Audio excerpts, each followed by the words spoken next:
بسم اللہ الرحمن الرحیم۔ السلام علیکم دوستو، اربوں خربوں درود و سلام خاتم النبیین صدر سیدنا حضرت محمد صلی اللہ علیہ وسلم پر، ان کی اولاد، ان کی آل پر اللہ تعالیٰ مغفرت فرمائے، آپ کی میری ساری امت کے مسلمانوں کی، آمین۔ دوستو، یہودیوں کو اسرائیل کیسے ملا، یہ ایک مکمل تاریخ ہے، یہ مکمل داستان ہے۔ آج کی ویڈیو میں ہم آپ کو اسی بارے میں تاریخی حقائق سے آگاہ کریں گے اور آپ کو بتائیں گے کہ یہودی کن سازشوں سے فلسطین میں داخل ہوئے اور کس طرح انہوں نے فلسطین میں اپنی ریاست اسرائیل کے نام سے قائم کی۔ انہی سازشوں میں جنگ عظیم کا تذکرہ بھی ہوگا اور سلطنت عثمانیہ کے زوال کا ذکر بھی کیا جائے گا، اور ان تاریخی حقائق کے ساتھ ساتھ آپ کو اسرائیل اور غزہ کے موجودہ حالات سے بھی آگاہ کریں گے۔ ویڈیو انتہائی اہم ہے، لہٰذا ویڈیو کو آپ نے مکمل دیکھنا ہے اور سکپ نہیں کرنا۔ دوستوں، آپ کو بتاتے چلیں، مشرق وسطیٰ میں ہونے والی خطرناک جنگ دنیا کو ایک نئی صورتحال سے دوچار کر چکی ہے۔ اسرائیل اور فلسطین کے درمیان اس دیرینہ تنازع کی تاریخ کافی ہے۔ یاد رہے کہ فلسطین میں یہودیوں کی ہجرت سلطنت عثمانیہ کے دور سے شروع ہو چکی تھی، لیکن یہودیوں کی فلسطین میں نقل مکانی میں اضافہ پہلی جنگ عظیم کے بعد ہوا، جس کی وجہ سے یہودیوں سے عرب آبادی کے ساتھ تنازع کا سبب بنا۔ اس صورتحال کے پیدا ہونے میں اور اسرائیل کے قیام میں بہت سی سازشیں بھی ہوئیں اور مسلمانوں کی طرف سے اس کا رعایا بھی ہوئی، جن کا خمیازہ آج بھی فلسطین بھگت رہا ہے۔ فلسطین میں اس وقت کیا حال چل رہے ہیں، اس پر بھی بات کریں گے، لیکن پہلے آپ کو سلطنت عثمانیہ کے زوال اور پہلی جنگ عظیم کا پس منظر بتاتے ہیں، جو یہودیوں کے فلسطین میں آباد ہونے اور اسرائیل کے قیام کا سبب بنا۔ دوستوں، آپ کو بتاتے چلیں کہ 2016 میں برطانیہ اور فرانس کے درمیان سائکس پیکوٹ معاہدے کو پورے 100 سال ہو چکے تھے، اور یہ بات منظر عام پر آ چکی تھی کہ اس معاہدے کی تجدید پہلی جنگ عظیم کے خاتمے سے پہلے ہی تھی۔ یہ دونوں ملک سلطنت عثمانیہ کے حصے بحرم پر اتفاقی رائے سے بندربات کر چکے تھے، یعنی سلطنت عثمانیہ کا زوال 1930 میں خلافت کے خاتمے کے اعلان سے بہت پہلے ہی ہو چکا تھا۔ دلچسپ بات یہ ہے کہ سن 2008 میں اسرائیلی حکومت نے جدید ترکی کے بانی مصطفیٰ کمال پاشا کا مجسمہ موجودہ اسرائیل کے بیر شبا نامی شہر میں پہلی جنگ عظیم میں اتحادی افواج کی یادگار کے ساتھ استعادہ کرنے کا اعلان کیا۔ یاد رہے کہ مصطفیٰ کمال اور اتحادی افواج جنگ عظیم میں بظاہر ایک دوسرے کے خلاف لڑ رہے تھے۔ دوستو، اب خود سوچیں کہ اسرائیل کی حکومت کا جدید ترکی کے بانی سے اس حد تک اظہار افتخاری کا پس پردہ سبب کیا ہو سکتا ہے۔ دوستو، اس کے علاوہ ترکوں کے خلاف لاریس آف عرابیہ کی عرب بغاوت کا بہت ذکر کیا جاتا ہے، مگر زوال کی اس داستان کے اس سے زیادہ دلچسپ حصے تاحال دنیا کے سامنے پوری طرح نہیں آ سکے، تاکہ یہ بات ہے کہ یہ یورپی طاقتوں کی شروع ہو گئی اس جنگ میں جس کا ترکی سے بظاہر کوئی تعلق نہ تھا۔ آسمانوں ترکی کے علاوہ کسی اور مملکت کے جغرافیہ میں کوئی تبدیلی نہیں آئی۔ تاریخ کے اس اہم ڈرامے میں، جسے ہم سقوط عثمانیہ کہہ سکتے ہیں، بہت سے سوالات اپنے جواب کے منتظر ہیں۔ دوستو، آئیے ان سوالات کا جواب تلاش کرنے کے لیے یونان کے ایک شہر تھیسالونیکی چلتے ہیں، جسے جدید ترکی کے بانی کمال اتاترک کے جائے پیدائش ہونے کا اعزاز حاصل ہے۔ ماضی قریب یعنی 20ویں صدی کے اوائل تک یہ سلطنت عثمانیہ کے زیر حکومت تھا، جو افریقہ سے یورپ اور وسط ایشیا سے حجاز تک پھیلی ہوئی تھی۔ اس شہر کا سلطنت عثمانیہ کی شکست تاریخیت میں بہت اہم کردار رہا ہے، اور اسرائیل کے قیام میں بھی اس شہر نے کلیدی کردار ادا کیا تھا۔ نتیجتاً مشرق وسطیٰ کے مستقبل پر بھی اس نے بہت دور دراز اثرات ڈالے، جنہیں دنیا آج تک بھگت رہی ہے۔ دوستو، تھیسالونیکی نامی شہر، جسے ترکوں نے سالانک یا سولانکا کا نام دیا، سکندر اعظم کی بہن تھیسالونیک کے نام پر بسایا گیا تھا۔ یہ یونان کے مقدونیہ نامی خطے کا سب سے بڑا شہر ہے، جہاں وہی مقدونیہ جہاں سے اسکندر جب اٹھا تو دنیا کو فتح کرتا چلا گیا اور فاتح عالم کہلایا۔ دوستو، اسی شہر کے بارے میں ایک دلچسپ بات یہ بھی ہے کہ اسکندر اعظم اور اس کے استاد ارسطو کے علاوہ فرانس کے سابق صدر نکولس سارکونیز کے خاندان کا تعلق بھی اسی شہر سے بتایا جاتا ہے۔ پہلی جنگ عظیم سے قبل ترک سلطانیہ عبدالحمید دوئم کو معطل کرنے والی ینگ ترک تحریک سے اس شہر میں قائم ہوئی اور ترکی کو پہلی جنگ عظیم میں دیکھنے کا تباہ کن فیصلہ کرنے والے ینگ ترک کے قائدان انور پاشا، طلعت پاشا اور جمال پاشا کا سیاسی اور عسکری کریری طویل عرصہ اس شہر سے وابستہ رہا۔ اس طرح آرمینیائی نسل کشی بھی ینگ ترک کے دور حکومت میں ہی وقوع پذیر ہوئی، جس کا الزام حالیہ دنوں میں سلطنت عثمانیہ پر لگایا جا رہا ہے اور جمال پاشا اس کا براہ راست ذمہ دار بتایا جاتا ہے۔ دوستو، سفاردی یہودیوں کی تنظیم foundation for advancement of studies and cultures کی ویب سائٹ کے مطابق یہ شہر 1492 سے لے کر 1443 تک تقریباً 450 سال تک یہودی آباد کا اہم ترین مرکز تھا، جس کے بعد دوسری جنگ عظیم میں دوسرے یورپی شہروں کی طرح یہاں کی یہودی آبادی بھی ہولوکاسٹ کے مظالم کا شکار ہوئی۔ یاد رکھے گا کہ ہم نے ذکر کیا کہ اسرائیل کے قیام میں اس شہر کا براہ راست کردار رہا اور اسرائیل کا قیام ایک عالمی منصوبہ تھا۔ مصر سے امریکہ اور استنبول سے حجاز تک پھیلی ہوئی تھی۔ یہ مقصد حاصل کرنے کے لیے اس قوم نے صدیوں تک بھرپور پلان کے ساتھ ان تک جدوجہد کی تھی۔ جب ترکی اپنی ناک کے نیچے ہونے والے تماشے سے بے خبر رہے اور عربوں نے لارس کے افسانے پر ترکوں کے خلاف بغاوت کر کے خود فلسطین برطانیہ کے حوالے کرنے میں اپنا حصہ ڈالا، آج ہم اس جدوجہد کے کچھ پہلو آپ کے سامنے بیان کرنے جا رہے ہیں۔ اس ویڈیو کے مندرجات کی تیاری کے لیے 100% یہودیوں ذرائع سے ہی مدد ملی ہے، لہٰذا ان کو سازش تھیوری نہیں کہا جا سکتا۔ دوستو، سب سے پہلی بات کرتے ہیں سلونیکا میں یہودی قوم کی آبادکاری کی، تو یاد رکھیں کہ عثمانی دور حکومت میں یہاں مسلمانوں اور یہودیوں کو بسایا گیا تھا۔ 19ویں صدی میں 92 میں ازبیلا اور فرڈینانڈ کی جانب سے اسپین میں یہودیوں کی بہت بڑی تعداد نے سلطنت عثمانیہ میں پناہ لی۔ یہ وہی فرمان تھا جس کے مطابق یہودیوں کو اسپین چھوڑ دینے، عیسائیت قبول کرنے یا آگ میں جل کر مرنے میں سے کسی ایک آپشن کو اختیار کرنے کا حکم دیا گیا تھا۔ بعد میں یزیداً اسپین کے مسلمانوں کے لیے بھی ایسا ہی فرمان جاری کیا گیا۔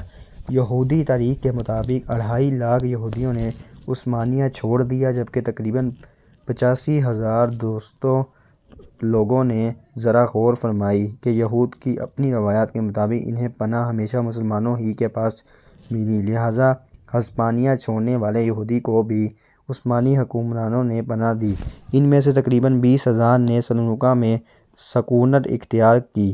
اگرچہ یہودیوں کے دعووں کے مطابق وہ قبل مسیح سے سلونیکا میں آباد چلے آ رہے تھے، لیکن تاریخ کی روایات کے مطابق عیسائی مذہب کا دوسرا بڑا رہنما سنٹ پول 50 عیسوی میں یہاں آیا۔ اس نے اپنے 2 خطوط میں یہاں یہودی کی موجودگی کا تذکرہ کیا۔ یہ بھی کہا جاتا ہے کہ اس نے شبات یعنی ہفتے کے دن سائناگگ یعنی یہودی عبادتگاہ میں عیسائیت کی تبلیغ کے لیے آواز اٹھائی۔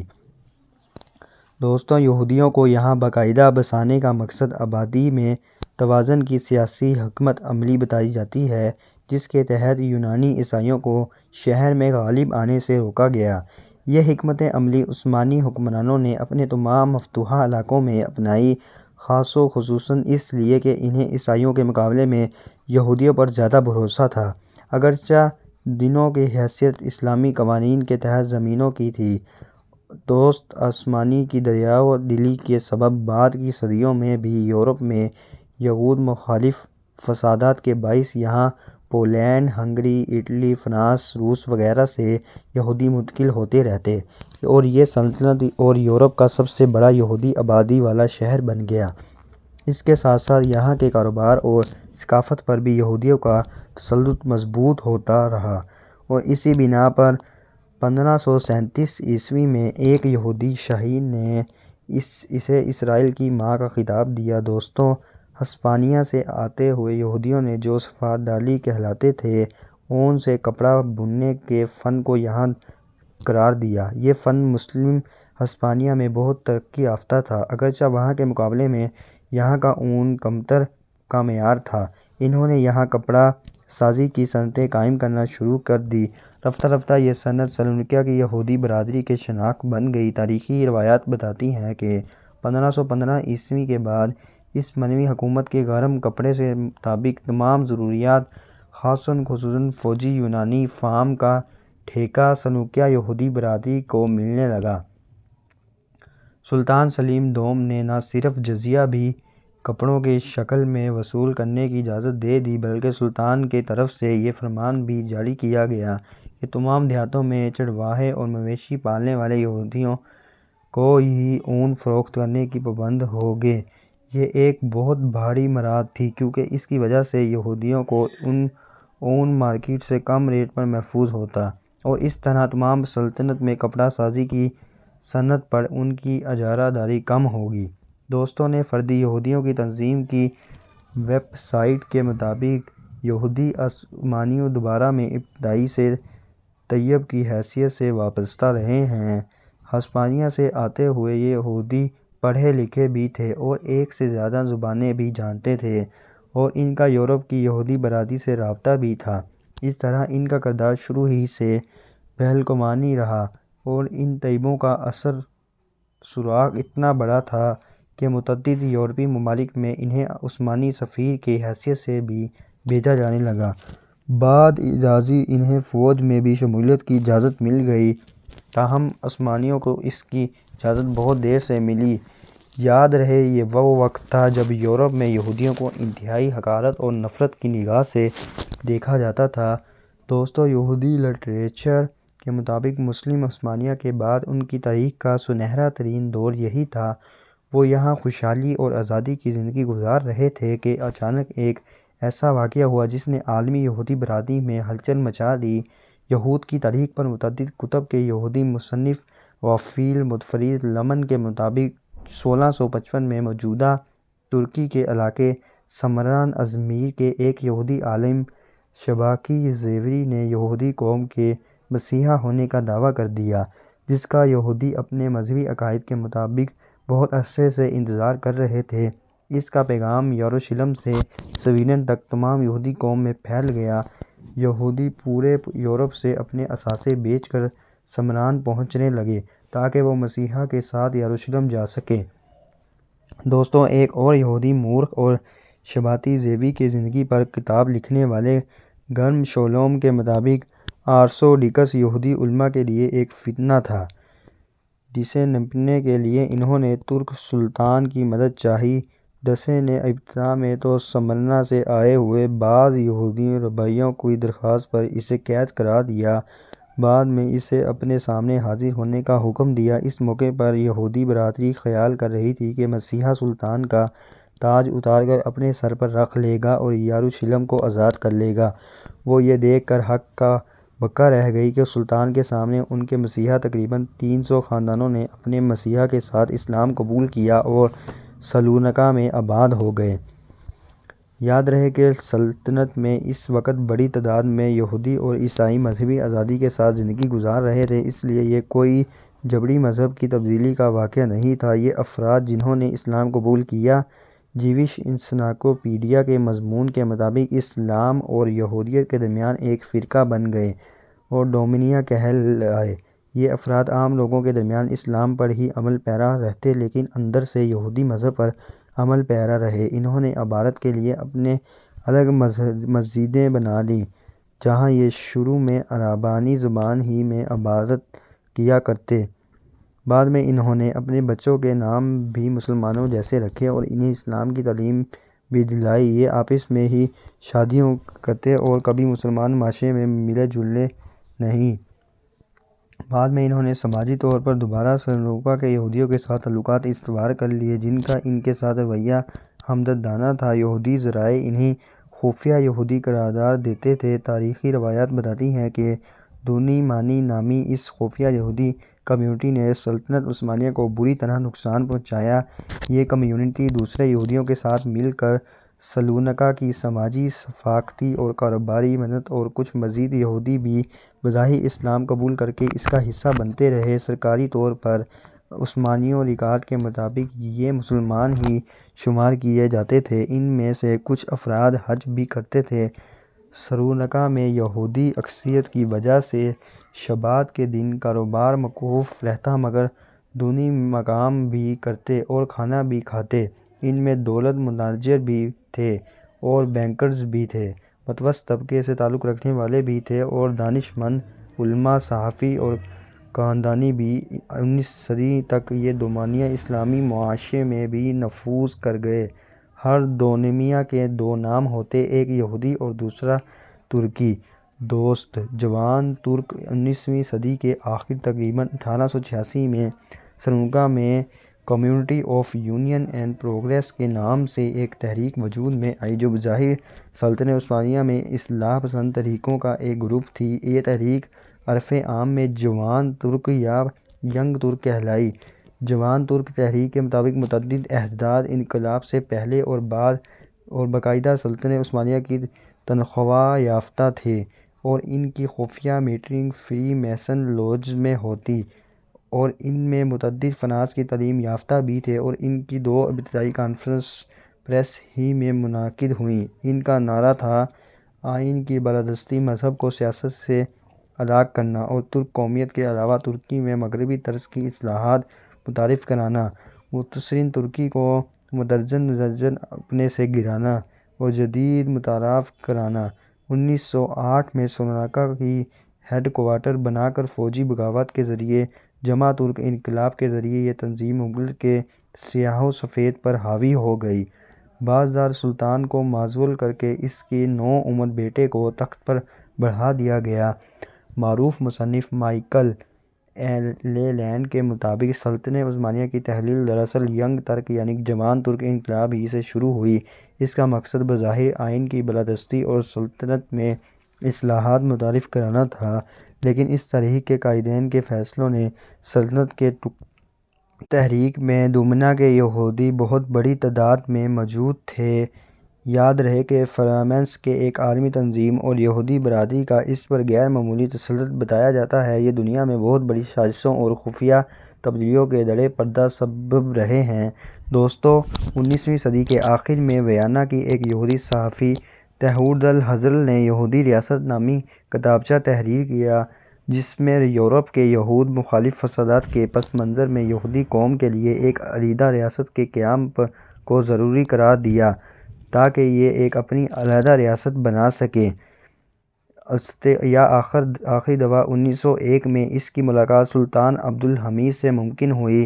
متعدد ذرائع کے مطابق ہرزل نے سلطان کو فلسطین کے بدلے سلطنت عثمانیہ کا سارا قرضہ یہودی بینکرز کے ذریعے ادا کرنے کی پیشکش کی، جسے سلطان نے مسترد کر دیا۔ اسی طرح اسرائیلی اخبارات ہارٹس کے ایک مضمون کے مطابق ارمانی نسل کشی میں بھی ہرزل کا برابر کردار رہا ہے، لیکن یہ ایک اور موضوع ہے۔ دوستو، یاد رہے کہ یورپ کا مردہ بیمار کہلانے والا ملک ترکی 1850 تک یورپ کا واحد ملک تھا جسے کبھی قرضے کے لیے بیرونی دنیا سے رابطہ کرنے کی ضرورت نہیں پڑی تھی، جبکہ یورپ کی تمام نو آبادیات طاقتیں 15 اور 16 صدی ہی سے یہودی بینکرز کے قرضہ خواہ تھیں، لیکن کریمیا کی جنگ اور کے بعد دوسری مملکت کے دوران 19ویں صدی کے آخر میں عثمانی سلطنت قرضدار ہو گئی اور یورپی طاقتوں کو اس کے اندرونی معاملات میں مداخلت کا موقع مل گیا۔ یہودی بڑی تعداد میں اس وقت محل میں اور حکومت میں بڑے بڑے کام کر رہے تھے۔ ایک مغربی مصنف کے بقول یروشلم یہود کے حوالے کرنے سے انکار کی قیمت سلطان کو اپنی پوری سلطنت دے کر ادا کرنا پڑی۔ روایات کے مطابق بیشتر جوان ترک رہنماؤں کے پاس اتوالی شہریت بھی موجود تھی اور اٹلی کے فریمن لوجے سے بھی ان کا تعلق تھا۔ سلونیکا کے فریمنسن لوجے کا گرینڈ ماسٹر ایک یہودی قلیل اور جوان ترک کا سرگرم کارکن امول کا ریکسیو مقرر کیا گیا اور ان تینوں افراد میں شامل تھا۔ جنہوں نے اپریل 1920 میں سلطان عبدالحمید کو محل میں ان کی معزولی کے احکامات سنائے۔ دوستو، آپ کو دوبارہ یاد دلائیں کہ سلطنت عثمانیہ 16 صدی سے 20 صدی تک 3 برضعات پر پھیلی، مختلف زبانیں بولنے والی، مختلف مذہبی عقائد سے وابستہ رہنے والی بے شمار نسلی گروہوں پر کامیابی سے حکومت کرتی رہی۔ امولکا ریسکو کو ترک قومیت کے نظریے کا بانی کہا جاتا ہے، جس نے ایک ایسے موقع پر جب سلطنت عثمانیہ میں ترکی کے علاوہ عربی لاکھوں کی تعداد میں موجود تھے، پان تقسیم یعنی متحدہ قومیت کا نعرہ لگایا۔ اس نعرے نے مشرق وسط سے تعلقات رکھنے والے عربی بولنے والے کے علاوہ دیگر قوموں کو افراد کو بھی استنبول کی مرکزی حکومتوں سے منفرد کیا اور برطانیہ کی طرف سے لارنس آف اریبا کو عرب علاقوں میں بغاوت پر برپا کرنے کے لیے مقرر کر دیا۔ مشق میں سلطان پاشا نے بڑی تعداد میں عرب قوم کو پھانسی پر چڑھا دیا۔ ارمینیہ کے عیسائیوں سے بھی بہت سختی سے نمٹا گیا، جس کے باعث اسی خطے میں روس کی دخلنداری ممکن ہوئی۔ اس انقلابی حکومت نے اقتدار میں آتے ہی اسی طرح کے اقدامات سے سلطنت عثمانیہ کے تمام خطوں میں بے چینی پھیلانے کی کوشش کی۔ دوستو، آپ کو بتاتے چلیں کہ جمع ترک انقلاب کے کچھ مہینوں بعد اکتوبر 1908 میں آسٹریا ہنگری نے بوسنیا ہرزیگووینا پر قبضہ کر لیا اور بلغاریہ نے سلطنت عثمانیہ سے اپنی آزادی کا اعلان کر دیا۔ 1912 میں اٹلی نے لیبیا اور البیرا کے جزائر پر قبضہ کر لیا اور جمع ترک حکومت کے فوجی رہنما انور پاشا بغیر ملازمت کے لیبیا اٹلی کے حوالے کر کے خود استنبول چلے آئے، جہاں انہیں ان کی شاندار خدمات پر ترقی دے دی گئی۔ اس سے قبل وہ جرمنی میں ترکی کے سفیر تھے اور جرمنوں کو عثمانی فوج اور بحریہ کے تنظیم کی دعوت دے چکے تھے۔ اگرچہ لیبیا میں اٹلی کے نو آبادی قبضے کے خلاف مقامی مزاحمت جاری رہی، لیبیا مزاحمتی لیڈر عمر مختار کی جدوجہد پر مبنی فلم لائن آف ڈیزرٹ اس مقامی مزاحمت کے پس منظر میں بنی و واضح رہے۔ اس قبل سے سلطنت عثمانیہ میں استنبول سے لیبیا اور شمالی افریقہ کے دوسرے خطوں پر حکومت کرتی رہی، لیکن لیبیا کی عربی بولنے والے مسلمانوں نے اس کبھی نظریاتی طاقت نہیں سمجھا۔ پچھلی 5 صدیوں میں سلطنت عثمانیہ کے کتنے ہی ایسے علاقوں پر حکومت کی جو استنبول سے ہزاروں میل کے فاصلے پر تھے اور جہاں ترکی نہیں بولی جاتی تھی، مگر اب صورتحال مختلف تھی۔ امولکا ریسکو کا تخلیق کردہ پان تقسیم کا نظریہ سلطنت عثمانیہ کے کونے کونے میں بے چینی پھیلا رہا تھا۔ سن 1912 سے لے کر 1913 تک میں موجودہ ترک کے زیر حکومت ترک نے جنگ ہلکان اول یا دوم کے نتیجے میں اپنے تمام یورپی علاقے کھو دیے اور تقریباً بغیر مزاحمت کے مذاکرات کیے میز پر ان سے 10 برادری کے معاہدے پر دستخط کر دیے۔ مذاکرات کی میز پر مقدونیہ کو یونان، بلغاریہ سربیا میں تقسیم کر دیا، سلونیکا یونان کے حصے میں آیا اور البانیہ کی آزادی کو یورپی دباؤ کی تحت تسلیم کر لیا، جبکہ وہاں علیحدگی کی کوئی قابل ذکر جدوجہد موجود نہ تھی۔ البانیہ میں ایک جرمن شہزادے کو تخت پر بٹھا دیا گیا۔ سلونیکا سے اٹھنے والے اس انقلاب کے نتیجے میں سلطنت عثمانیہ کا شہزادہ تیزی کے ساتھ بکھرنا شروع ہو گیا۔ ترکی اور یونان کی حکومتوں کے درمیان یونان اور مسلمان شہریوں کا جو تبادلہ عمل میں آیا، اس میں سلونیکا کی دومیہ آبادی، جس کا سرکاری ریکارڈ میں مسلمانوں کے طور پر اندراج تھا، استنبول، انکارا اور دیگر شہروں میں منتقل ہو گئے۔ تاہم یہاں سے سلونیکا کی یہودی برادری کا زوال شروع ہو گیا۔ 1917 میں ایک آگ کے نتیجے میں یہاں کے 50,000 یہودی کو اسرائیل اور دیگر مقامات پر منتقل ہونا پڑا۔ 1923 میں یونان نے یہاں 100,000 عیسائیوں کو بسایا، جس سے سلونیکا کی یہودی برادری کی حیثیت تقریباً ختم ہو گئی اور ان کے مستقبل پر آخری ٹھپا دوسری جنگ عظیم میں ہٹلر کی فوجوں نے لگایا اور پولینڈ میں واقع جنگ کیمپوں میں ہولوکاسٹ کا نشانہ بنا دیا گیا۔ سلونیکا کی صرف 2 سے 4% یہودی اس انجام سے بچ سکے تھے۔ دوستو، یہ تھا پس منظر سلطنت عثمانیہ کے زوال کا۔ اب بات کرتے ہیں پہلی جنگ عظیم میں ترکوں کی شکست کی۔ یاد رہے کہ جنگ عظیم اول کے دوران سلونیکا نے سلطنت عثمانیہ کے خلاف برطانیہ، فرانس اور اٹلی کے اتحادی افواج کے آپریشنز میں 20 کیمپ کردار ادا کیا۔ 1908 سے 1918 تک سلطنت عثمانیہ پر جمع ترک تحریر کے 3 پاشوں کی حکومت رہی: طلعت پاشا وزیر داخلہ، انور پاشا وزیر جنگ، احمد جمال پاشا وزیر بحریہ۔ یہ حقیقت ناقابل تردید ہے کہ جنگ عظیم اول کے دورانیے میں سلطنت کے اہم ترین فیصلے ان کے ذریعے صادر کیے گئے۔ ان میں انور پاشا لیبیا اور بلقان کی جنگ میں ناکامی اور احمد جمال پاشا سوئٹزرلینڈ اور عرب بغاوت کی ناکامی اور ارمینیائی نسل کشی کا ذمہ دار رہا، جبکہ طلعت پاشا جرمنی سے اتحاد کا ذمہ دار قرار پایا۔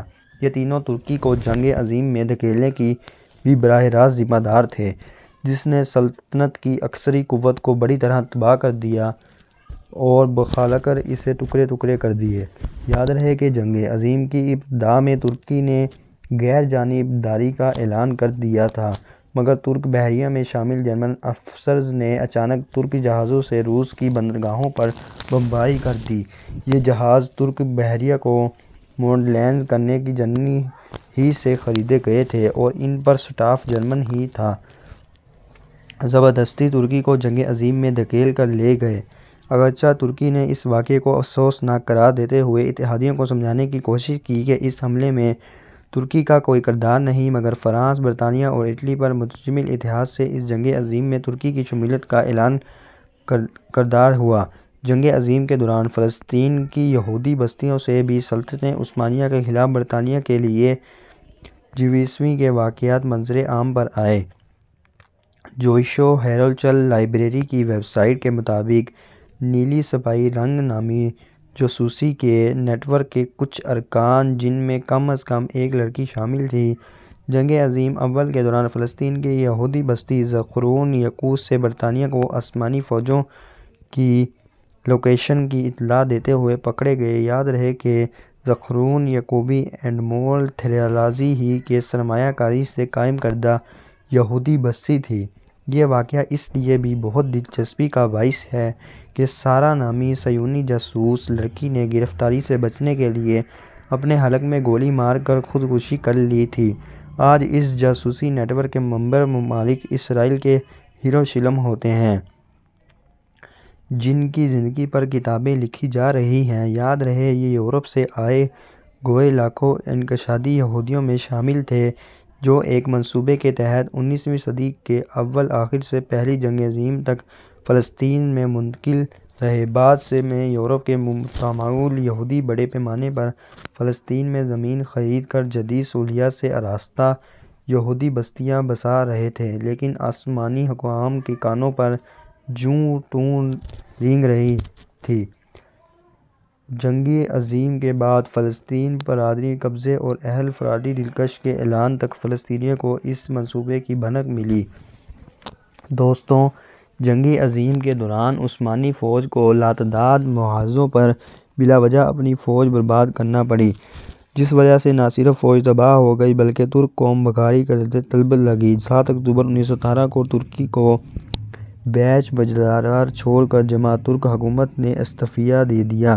اگرچہ ہر مظاہرے پر ترک فوج ناکام نہیں تھی، تاہم 30 اکتوبر 1918 کو مدروس معاہدے پر دستخط کر دیے گئے، جس کے تحت سلطنت عثمانیہ ایک بار پھر مذاکرات کی میز پر برطانیہ کے سامنے ہتھیار ڈال دیے۔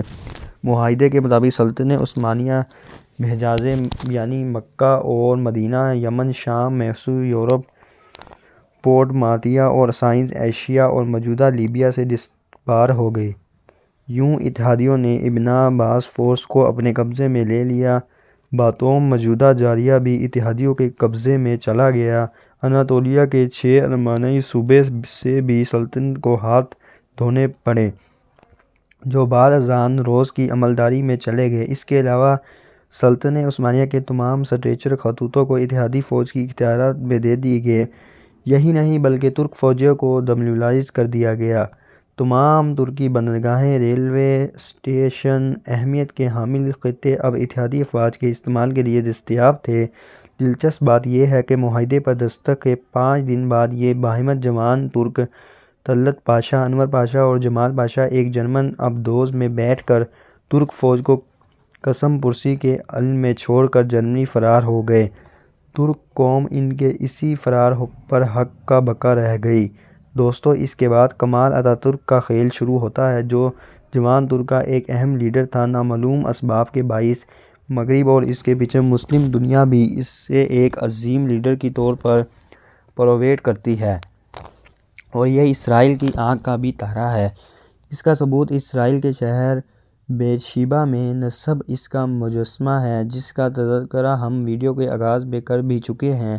دوستو، اسرائیل 1908 میں سلجوقیہ کے جوان ترکی انقلاب کے ذریعے سلطنت کی تحلیل کا جو سلسلہ شروع ہوا تھا، 1920 میں معاہدہ سوئس اور 1930 میں معاہدہ لوزان میں اس کی تکمیل کر کے خلافت کے خاتمے پر مکمل مہر لگا دی گئی۔ دوستو، یہ بات واضح رہے کہ سلطنت عثمانیہ کے حصے بغیر اسرائیل کا قیام ممکن نہیں تھا۔ ترکی کو جنگ میں دھکیل کر فلسطین کا قبضہ لینا تھا، جس سے اسرائیل کے قیام کی بھی راہ ہموار ہوئی، اور اربوں کے تیل کی دولت پر تسلط رکھنا مغرب کے لیے آسان ہو گیا۔ برطانیہ نے 1917 میں بلفور مغرب کے لیے آسان ہو گیا۔ جنگ کے نتیجے میں جرمنی، جس کا الساس اور لیوان نامی کچھ حصے پر اپنا قبضہ کر لیا، اور مملکت کی حدود میں کوئی قابل ذکر تبدیلی نہیں آئی۔ اور اسی طرح پہلی جنگ عظیم میں سلطنت عثمانیہ کو شکست ہوئی، اور یہ خطہ فرانس اور برطانیہ میں آپس میں بانٹ لیا۔ 2 نومبر 1917 کو برٹش فارن سیکرٹری ارسطو فوچ نے ایک 66 الفاظ کا مختصر خط لکھا۔ خطم فلسطین میں ایک یہودی ریاست کے قیام پر تجویز منظور کی گئی تھی، اور اس کی تکمیل کے لیے تمام وسائل پیش کیے گئے۔ اس وقت فلسطین میں یہودیوں کی آبادی صرف 3% تھی، جبکہ مسلمانوں کی آبادی 90% تھی، جہاں سے فلسطین کے قیام کے لیے زیادہ تر مسلمانوں کو یا تو بے گھر کیا جانے لگا یا قتل کیا جانے لگا۔ یاد رکھیں کہ پہلی جنگ عظیم کے بعد سے فلسطین برطانیہ کے قبضے میں تھا، اور ہزاروں یہودی یورپ سے ہجرت کر کے فلسطین پہنچ رہے تھے۔ برطانیہ راج یہودیوں کی سہولت کاری کر رہا تھا، یہاں تک کہ اپنی جنگ جو ملیشیا فوج میں بھی قائم کی، اس کا نام ہنگان۔ یہی ملیشیا آگے جا کر اسرائیلی فوج کی بنیاد بنی۔ یہودیوں کی بڑھتی آبادی اور برطانوی راج کی کھل کر مدد نے فلسطینیوں کو یہ احساس دلانا شروع کر دیا کہ ان کا ملک خطرے میں ہے، اور یہ آہستہ آہستہ ان سے چھینا جا رہا ہے۔ تنازع نے شدت اختیار کی تو 1936 میں عرب نیشنل کمیٹی نے ہڑتال کی کال دے دی۔ فلسطینیوں نے ٹیکس دینے سے انکار کر دیا اور یہودی پروٹیسٹ کا بائیکاٹ کر دیا۔ یہ احتجاج 6 ماہ جاری رہا۔ حکومت برطانیہ نے اس احتجاج کی بری طرح کچلا۔ ہزاروں لوگوں کو گرفتار کیا گیا، سزائے موت دی گئی، لیڈران کو ملک بدر کر دیا گیا، اور گھروں کو مسمار کیا گیا۔ فلسطینیوں، برطانویوں اور صہیونیوں کے درمیان جھڑپیں شروع ہو گئیں۔ دوستو، معاملے کی انکوائری کے لیے لارڈ روبرٹ کی سربراہی میں اپیل کمیشن قائم کیا گیا۔ اپیل کمیشن نے 1919 میں جس میں فلسطین کو 3 حصوں میں تقسیم کرنے کی تجویز دی، ایک حصہ عربوں کو، دوسرا حصہ صہیونیوں کو، جبکہ مقامات مقدس تیسرا حصہ انٹرنیشنل زون ڈکلیئر کے حکومت برطانیہ کے قبضے میں رکھنے کی تجویز دی گئی۔ کمیشن کی رپورٹ کو عربوں نے ماننے سے انکار کر دیا اور مزاحمت جاری رکھی۔ 1936 سے 1938 تک 3 سال میں 5000 فلسطینی قتل کر دیے گئے اور 6000 کے قریب افراد کو قید کر دیا گیا۔ معاملات ہاتھ سے نکلنے لگے تو حکومت برطانیہ نے ایک نئی کمیشن کے قیام کا ساتھ جاری کیا اور فلسطین کی تقسیم کو مسترد کر دیا، اور اگلے 10 برس میں فلسطین کو یہودیوں اور مسلمانوں سمیت آزاد کرنے کا اعلان کر دیا۔ یہودی کی ہجرت کو 5 سال کے لیے محدود اور عربوں کی رضامندی سے مشروط کر دیا گیا۔ برطانیہ نے یہودیوں کی زمین خریدنے پر پابندی لگا دی۔ کہا جاتا ہے کہ صہیونیوں کو یہ وعد اور انہوں نے برطانیہ کے خلاف بغاوت کر دی اور عربوں پر حملے بھی کر دیے، اور ان حملوں میں بم دھماکے کے نتیجے میں کئی فلسطینی جان سے گئے۔ اسی دوران دوسری جنگ عظیم شروع ہو گئی اور یہودیوں کا ہولوکوسٹ شروع ہو گیا، اور برطانوی پابندیوں کے باوجود بڑی تعداد میں فلسطین میں منتقل ہونے لگے۔ جنگ عظیم ختم ہونے کے بعد فسادات میں مزید اضافہ ہونے لگا اور برطانوی فوجوں کو مسلسل ٹارگٹ کر رہی تھی۔ جب حکومت برطانیہ کے ہاتھ سے نکل گئی بات، تو انہوں نے 1947 میں فلسطین کو آزاد قرار دے دیا اور فلسطین کا معاملہ اقوام متحدہ پر چھوڑ دیا۔ برطانوی راج میں یہودیوں کی آبادی 30% تک ہو گئی تھی، مگر ان کے زیر قبضہ صرف 6% زمین تھی۔ فلسطین میں صہیونیوں کی ایک خود ساختہ حکومت تھی، جس کی ملیشیا ایک فوج کی طرح کام کرتی تھی۔ جس کی آفیسر ورلڈ وار میں لڑ چکے تھے۔ ان کے پاس غیر ملکی حکومتوں کو لیپی کرنے کے لیے سفارتی خانے کا تجزیہ اور پیسہ بھی تھا، جبکہ دوسری جانب عربوں کے پاس نہ پیسہ تھا، نہ سفارتی خانے کا تجزیہ اور نہ ہی انہیں اپنی حفاظت کے لیے ملیشیا بنانے کی اجازت تھی۔ 1936 کی بغاوت کے بعد عربوں سے ہتھیار بھی چھین لیے گئے تھے۔ دوستو، تاریخ بتاتی ہے کہ نومبر 1947 میں اقوام متحدہ نے فلسطین کو 3 حصوں میں تقسیم کرنے کا فیصلہ کیا، ایک حصہ عربوں کو جبکہ دوسرا حصہ سنیوں کو، تیسرا حصہ مقامات مقدسہ کو اسپیشل انٹرنیشنل زون ڈکلیئر کر دیا گیا تھا۔ 30ویں صدی یہودیوں کو فلسطین کا 55% حصہ علاقہ دے دیا گیا، یہودیوں کے حوالے کر دیا گیا۔ علاقے میں بھی مسلمان اکثریت بھی تھے۔ فلسطین اور عرب ریاستوں نے تقسیم کو ماننے سے انکار کر دیا۔ یہودیوں کو معلوم تھا کہ برطانیہ کی جانے کے بعد سب سے زیادہ فوجی طاقت ان کے پاس ہے، تو انہوں نے تیزی سے مسلمانوں کو علاقے سے بے-دخل کرنا شروع کر دیا۔ فلسطینیوں کی گرفتاریاں اور قتل عام جاری تھا۔ فلسطینی اس سب کو التبا کے نام سے یاد کرتے تھے، جس کا مطلب ہے افت۔ 14 مئی 1948 کو اسرائیل نے اپنی آزادی کا اعلان کیا۔ فلسطین سمیت عرب ریاستوں نے اس کا اعلان آزادی کو ماننے سے انکار کر دیا اور اسرائیل کے خلاف اعلان جنگ کر دیا۔ پاکستان نے بھی اسے ماننے سے انکار کر دیا۔ اسرائیل یہ جنگ جیت گیا اور جنگ کے اختتام پر 78% علاقے پر قابض ہو چکا تھا۔ جنگ کے اختتام پر فلسطین کی 40% آبادی پناہ گزار بن چکی تھی۔ دوستو، اگرچہ اسرائیل کے وجود کو 75 برس گزرے ہیں، لیکن اسے فلسطین سرزمین پر بنائے جانے کی کوشش 200 سال پرانی ہے، اور کیونکہ یہودیوں کو صہیونی ریاست بنانے کی پہلی پیشکش فرانسیسی ڈکٹیٹر نیپولن بوناپارٹ نے 1799 میں پیش کی تھی، اس کے بعد 1882 میں فلسطینی سرزمین پر پہلی یہودی بستی قائم کی گئی، اور گزرتے سالوں میں فلسطینی سرزمین پر دنیا کے مختلف ممالک اور کونوں سے یہودیوں کو لا کر آباد کیا جانے لگا، اور اس عمل میں جنگ عظیم اول کے بعد تیزی دیکھی گئی۔ جنگ عظیم اول کے خاتمے کے بعد برطانیہ اور فرانس نے مشرق کے وسطی ممالک اور خود پر کنٹرول کیا اور فلسطین انگریزوں کے حصے میں آیا۔ برطانیہ کا کابینہ کے یہودی ارکان نے 1915 میں تجویز پیش کی کہ فلسطین سرزمین پر یہودیوں کا ملک بنایا جائے، جس کے بعد امریکا اور برطانیہ میں سنی ریاست کے قیام کی کوششیں تیز ہو گئیں۔ 1922 میں اس وقت کے عالمی ادارے لیگ آف نیشن بھی فلسطینی سرزمین پر ریاست کی منظوری دے دی گئی۔ جنگ عظیم دوم کے آغاز میں ہی برطانوی حکومت نے یورپ کے مختلف ممالک سے یہودیوں کو فلسطین سرزمین پر منتقل کرنا شروع کیا، جس کے خلاف فلسطینیوں نے اس وقت بھی مظاہرے کیے، لیکن ان مظاہروں کا کوئی فائدہ نہ ہوا۔ اور دوستو، یاد رہے کہ برطانوی حکومت نے 1936 میں فلسطینی سرزمین کو تقسیم کرنے کے لیے اپیل کمیشن کا قیام کیا، جس نے تاریخی طور پر عربوں کی سرزمین پر ریاست کو قائم کرنے کی تجویز رد کر دی، جس کے بعد دنیا بھر کے یہودی اپنی پہلی ریاست کے قیام کے لیے متحرک ہو گئے، اور انہیں امریکا سمیت اس وقت کے دیگر بڑی ریاستوں کی حمایت حاصل رہی۔ دوستو، یہاں یہ بات بھی اہم ہے کہ اقوام متحدہ، امریکا، برطانیہ اور اس وقت کے سوویت یونین اور حالیہ روس سمیت دیگر بڑے ممالک نے صہیونی ریاست کے قیام میں اہم کردار ادا کیا۔ وہ کسی طرح اب صہیونیوں کے حملوں کو دہشت گردی قرار دیں گے، بلکہ یہ تمام ممالک اس دہشت گردی میں خود شامل تھے۔ اگر فلسطین کے مسلمان ان کے خلاف کوئی قدم اٹھاتے تو وہ دہشت گردی ہوتی ہے، لیکن یہی یہودی فلسطین کے مسلمانوں پر عرصہ دراز سے ظلم کر رہے ہیں، جو پوری دنیا کے سامنے ہے، لیکن ان کو کوئی دہشت گرد نہیں کہتا۔ دوستو، آپ نے ملاحظہ کیا ہے کہ یہودیوں نے اسرائیل کیسے حاصل کیا اور فلسطین میں یہ کس طرح داخل ہوئے۔ اس کی مکمل تفصیل تاریخ کے پیش نظر بیان کر دی گئی ہے۔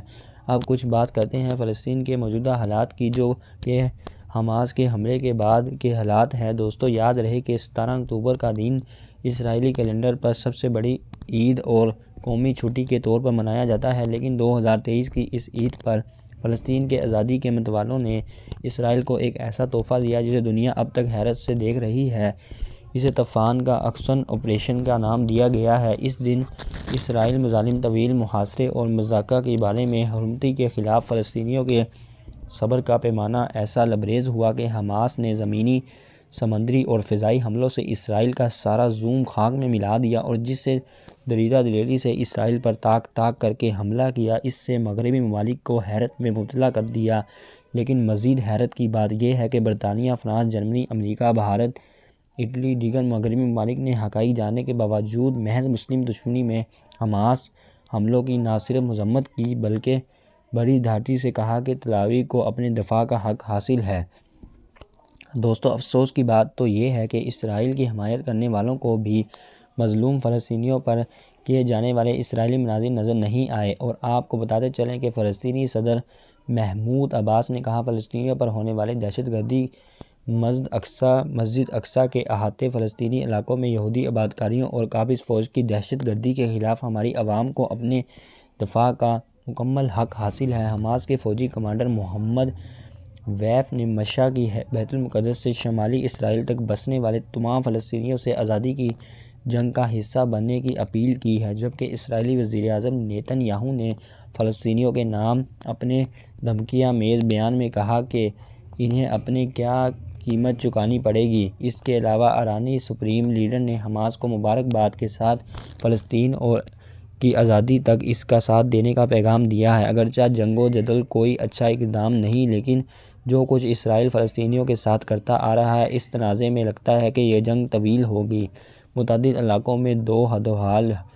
حماس کے سربراہ اسماعیل ہنیہ کا کہنا ہے، غزہ میں کامیابی کے بعد یہ جنگ مغربی کنارے اور مقبوضہ بیت المقدس تک جائے گی اور اپنی سرزمین کے قابضین کے خاتمے تک جاری رہے گی۔ ناظرین، حماس کے حملے کے بعد اب غزہ کی پٹی اسرائیل کے مزید شدید حملوں کی زد میں ہے۔ ان کے حالات مزید تفصیلات میں جاننے سے پہلے آپ کو غزہ کی پٹی اور حماس کے بارے میں کچھ تفصیل بتاتے ہیں۔ یاد رہے کہ غزہ کا علاقہ بحیرہ روم کے مشرق، جسے عربی میں قطاع غزہ اور اردو میں غزہ کی پٹی کہا جاتا ہے، یہ دراصل دولت فلسطین یا فلسطینی ریاست کا ایک حصہ ہے جس پر تحریک آزادی فلسطین حکومت کرنے کی دیوار ہے۔ دوستو، فلسطین ریاست میں دریائے اردن کا مغربی کنارہ بشمول مشرقی یروشلم اور غزہ کی پٹی شامل ہے، مگر عملی طور پر تمام علاقے اسرائیل نے 1967 کے عرب اسرائیل جنگ میں اپنے قبضے میں لے لیے تھے۔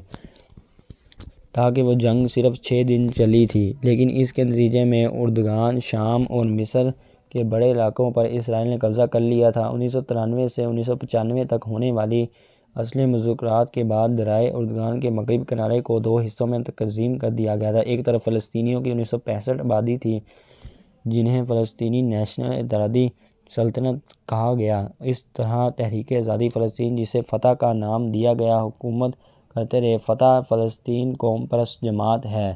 یہی فتح کی قیادت مصر کے حکمران یاہیا یاسر کی وفات کے بعد 2004 تک واضح رہی۔ 2006 کے انتخابات میں حماس نے فتح کو شکست دی، جس سے فتح اور حماس میں تنازع ہوا اور مغربی کنارے پر فتح اقتدار میں آئی، جبکہ غزہ کی پٹی پر حماس قابض ہو گئے۔ محمود عباس کی قیادت میں فلسطین اتحادی اب بھی غزہ پر اقتدار حاصل کرنے کی دویدار۔ دوستو، 2013 کے بعد فلسطینی اتھارٹی نے اپنے لیے فلسطینی ریاست کے الفاظ استعمال کرنے شروع کر دیے۔ اقوام متحدہ میں اب بھی تنظیم آزادی فلسطین کو فلسطینی عوام کا نمائندہ تسلیم کرتی ہے۔ فلسطینی اعتراضی کے قیام میں باضابطہ معاہدے نے اہم کردار ادا کیا تھا، جو اصل معاہدہ کے بعد ہوا، جس کو 1994 کا قاہرہ معاہدہ بھی کہا جاتا ہے، جس پر یاسر عرفات اور اسرائیلی وزیر اعظم اسحاق رابین نے دستخط کیے تھے۔ اس کے روز سے فلسطینیوں کو محدود خود مختاری دے دی گئی اور مغربی کنارے کے علاوہ غزہ کی پٹی سے اسرائیلی فوجیں ہٹانے کا وعدہ کیا گیا تھا۔ اس کے باوجود اسرائیل نے وہاں سے اپنے فوجی نہیں ہلائے اور مقبوضہ علاقوں کے ساتھ تمام رابطے کی سڑکوں پر اپنا قبضہ کر لیا، جس سے فلسطینی علاقے ایک طرح کی بڑی جیل و زندان میں تبدیل ہو گئے، جہاں لاکھوں لوگ اسرائیل کی مرضی کے بغیر آ جا نہ سکتے تھے۔ پھر اسرائیل نے یہودی آبادکاریوں کے لیے نئی بستیاں آباد کرنا شروع کی، جن کے لیے سینکڑوں فلسطینی دیہات پر سربستی قبضہ کر کے ان کے مکانات اور باغات تباہ کرنے لگے، اور یہ سلسلہ شروع سے ہی ہوتا آ رہا ہے لیکن ابھی بھی جاری ہے۔ دوستو، اس طرح اسرائیل کے یہودی آبادی کو اس پہاڑی مشرقی اور یروشلم اور مغربی کنارے پر پھیلتی چلی گئی، جبکہ مشرقی یروشلم اور مغربی کنارے کو اردگان سے چھین کر بتایا گیا تھا۔ ان سب کارروائیوں پر بین الاقوامی برادری ہکا بکا احتجاج کرتی رہی، لیکن مجموعی طور پر اسرائیل کے خلاف کوئی بڑا ایکشن نہیں لیا اور نہ ہی کوئی کارروائی کی۔ اسرائیل کو موقع ملتا گیا اور وہ نہ صرف مقبوضہ علاقے آباد کرتے رہے بلکہ فلسطینی عوام کو اپنے تشدد کا نشانہ بھی بناتا رہا، جسے ہر سال سینکڑوں ہزار شہید کر دیتا ہے، لیکن اس پر عالمی برادری اور عالمی اسلام نے کوئی بڑا اقدام نہیں اٹھایا۔ دوستو، اب غزہ کی پٹی کی بات کی جائے تو اس کی سرح جنوب مغرب میں مصر کے ساتھ 11 کلومیٹر طویل ہے، جس کی مشرق میں 50 کلومیٹر طویل سرحد اسرائیل کے ساتھ ہے، یعنی غزہ کی پٹی کوئی 10 کلومیٹر چوڑی اور 50 کلومیٹر لمبی ہے، جس پر 2006 سے حماس کا قبضہ ہے، مگر غزہ مکمل طور پر اسرائیل کے محاصرے میں ہے۔